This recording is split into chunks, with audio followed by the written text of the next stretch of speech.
अस्सलामुअलैकुम वरहमतुल्लाहि वबरकातुह। तो जो वीडियो की थंबनेल पे आपने पढ़ा कि रोबोट कॉकरोचेस जो कि वॉर में यूज़ होने वाले हैं, तो ये बिल्कुल एक सही न्यूज़ है जिसको दुनिया के टॉप जो क्रेडिबल रिसोर्सेज हैं, रीयूटर्स, बीबीसी, इसी तरह पाकिस्तान मीडिया, हर जगह पर जो है ये न्यूज़ काफ़ी ट्रेंडिंग चल रही है। तो इस पर बात करने से पहले ज़रा थोड़ा बैकग्राउंड पे आ जाएँ, क्योंकि हमें पता है कि जर्मनी जो है वो एक ऐसी कंट्री है जो कि मिलिट्री पे बिल्कुल मतलब अपने यूरोपियन जो कंट्रीज़ हैं उनके हिसाब से काफ़ी कम स्पेंड करती है और सबसे कम स्पेंड करती है यूरोपियन कंपनीज़ में, कंट्रीज़ से अगर हम कंपेयर करें। तो अचानक से ये क्या हुआ है कि उसने जो अपना डिफेंस बजट है वो मल्टीप्लाई बाय 3 करने का फैसला कर दिया है और 175 बिलियन डॉलर्स तक इसको पहुंचाने का फैसला कर दिया है टिल 2029। तो हमें ये भी पता है कि वर्ल्ड वॉर 2 के बाद जर्मनी जो है ना, उसको अमेरिका ने वापस से अपने पाँव पे खड़ा किया। उसको मशीनरी वगैरह दी उसकी हेल्प की इकोनॉमी में ग्रो करने के लिए। और उसके बाद से ही जर्मनी जो है उसने अपनी इकोनॉमी पे फुल फोकस किया और डिफेंस बजट वगैरह मिलिट्री पे कुछ जो है उसने फोकस नहीं किया। उसकी एक रीज़न ये भी है क्योंकि यूएसए ने उसे जो है वो कहा था कि आपकी जो सिक्योरिटी है वो हमारे ऊपर है, आप पे कोई और कंट्री नहीं अटैक करेगा, हम आपकी सिक्योरिटी का ज़िम्मा लेते हैं। बिल्कुल वही चीज़ जो यूएसए ने यूक्रेन को भी कही थी, ठीक है। तो अभी जो रीज़न दिया है जर्मनी ने अपनी ये डिफेंस को ताकतवर करने का, उसका रीज़न ये है कि जर्मनी कहता है कि यार अभी जो वॉर है ना ये काफ़ी ज़्यादा दुनिया में अनसर्टेन हो गई और कोई भी किसी पे भी हमला कर देता है। ईरान इसराइल की वॉर हुई, जेनोसाइड इसराइल ने शुरू किया हुआ है। इसी तरह जो यूक्रेन पे रशिया ने अटैक किया हुआ है। और मज़े की बात ये यूएसए जिसने वादे किए थे यूक्रेन के साथ कि हम आपका साथ नहीं छोड़ेंगे, वो भी हट गया था यूक्रेन की मदद करने से। अभी रिसेंटली उन्होंने वापस जो है वो मदद करना स्टार्ट किया, लेकिन वो भी हट गया था।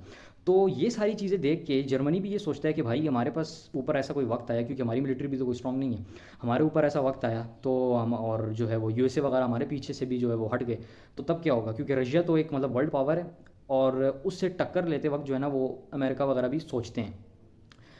हालांकि जर्मनी जो है वो नेटो का पार्ट भी है, इतना इजी नहीं है जर्मनी को ऐसे ही छोड़ देना। लेकिन हमें पता है कि बाकी अलाइंसेस भी थी, जैसे सीटो हो गई और सेंटो जो हमारे मतलब ईस्टर्न मिलिट्री अलाइंसेस थी, वो भी टूट गई। तो ये भी जर्मनी सोच रहा है कि क्या पता फ्यूचर में ये भी टूट जाए, कुछ ऐसा हो, क्योंकि अब बहुत ज़्यादा अनसर्टेन हो गया है वर्ल्ड अभी। और इसी के साथ साथ जो दुनिया है वो भी काफ़ी ज़्यादा अनसर्टेन हो गई है, कोई भी इंटरनेशनल लॉ फॉलो नहीं कर रहा, ठीक है। तो ये रीज़न है जर्मनी का जो है वो अपने डिफेंस बजट को मल्टीप्लाई बाय 3 करने के पीछे। इसी के साथ साथ इन्होंने एक ये लेजिस्लेशन भी पास करवाई है जर्मनी ने कि जो EU based, European union based companies हैं, उनको ना ऑर्डर्स वगैरह मिलिट्री वेपन्स वगैरह के वो कम करने हैं, और जो जर्मनी के अपने स्टार्टअप्स वगैरह है ना उन पर ज़्यादा फंडिंग करनी है। ईयू बेस्ड कंपनीज़ वो हैं जो कि यूरोपियन यूनियन का पार्ट है ना, जो कंट्रीज़, उन कंट्रीज़ की जो कंपनीज़ है ना उनको जर्मनी ने ये लेजिस्लेशन पास करवाई है कि उनको जो हम ऑर्डर्स देंगे ना कि यार ये हेलीकॉप्टर है, ये जहाज़ है, ये वेपन है, ये हमारे पास हमें ट्रांसफ़र करो, तो इसको कम कर देना है। और जो जर्मनी के स्टार्टअप्स हैं ना उन पे ज़्यादा फंडिंग करनी है। और ये काफ़ी अच्छा जो है उन्होंने एक स्टेप लिया है, क्योंकि इससे ये होगा कि अगर जो है जर्मनी कोई इनोवेशन कर देता है, ठीक है, बड़ी, सबसे पहली बात तो ये कि डिफेंस उनका तगड़ा होगा। दूसरी बात ये कि अगर जर्मनी कोई इनोवेशन कर देता है मिलिट्री की फील्ड में, तो पूरी दुनिया की जो कंट्रीज़ हैं ना वो फिर जर्मन जो स्टार्टअप्स हैं और जर्मन जो कंपनीज़ हैं उनको ऑर्डर्स देंगे और उनसे पैसे लेंगे। और इससे भी जो जर्मनी की कंपनी है वो काफ़ी जो है वो कंपनी भी, इसी के साथ साथ इकोनॉमी भी वो काफ़ी जो है वो हाई जा सकती है। और अगर हम हिस्ट्री से भी देखें ना, तो जो जर्मनी है वर्ल्ड वॉर 2 से पहले और वर्ल्ड वॉर 2 के दौरान भी जो टॉप एडवांस्ड जो हैं वो वेपन्स होते थे वो जर्मनी के पास होते थे, इंक्लूडिंग बैलिस्टिक मिसाइल्स और बाकी जो मिसाइल की टाइप्स हैं ना उनमें काफ़ी जो है वो ग्रेट इन्वेंशंस की थी जर्मनी ने। तो जर्मन जो लोग हैं वो अभी भी जो है इन्वेंशंस करने के काबिल हैं।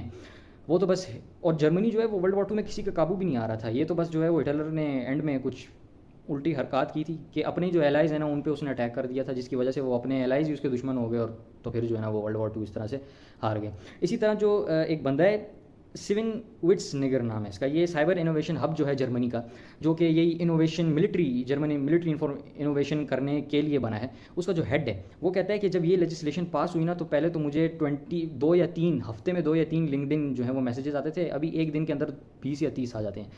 और उसने ये भी कहा है, जो सीईओ है, हेड है, कि एक कंपनी जो है उसका नाम है, कंपनी का जो सीईओ है एक कंपनी का, उसका नाम है स्टीफन विलहेम। उसने कहा है कि यार आपके लिए ना हम स्पाई कॉकरोचेज है ना वो बना सकते हैं, रोबोटिक, यानी कि वो ऐसे होंगे कि आप दूसरे मुल्क में उसको भेज सकते हो स्पाई करने के लिए।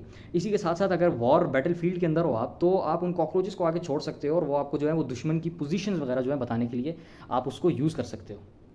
और इसी के साथ साथ अभी ये जो चीज़ है ना ये काफ़ी ज़्यादा एस्टोनिशिंग है, यानी कि एक वक्त होता था कि हम मूवीज़ वगैरह में ये चीज़ें देखा करते थे कि यार मतलब इस तरह के जो है वो बायो रोबोट्स यूज़ हो रहे हैं जंगों के अंदर, तो आज ये चीज़ जो है हम अपनी आंखों के सामने जो है वो रियल होता हुआ देख रहे हैं। और सिर्फ यही नहीं, इसके अलावा चाइना भी जो है, इसी के साथ साथ अमेरिका और तुर्की ने भी अभी जो है वो ऐसे रोबोट्स भी बना लिए हैं जो कि लाइक बैटल फील्ड में उतर के ना वो मतलब ऑटोनोमस सेंसर्स वगैरह के थ्रू जो है वो गोलियां वगैरह मार सकते हैं और चला सकते हैं।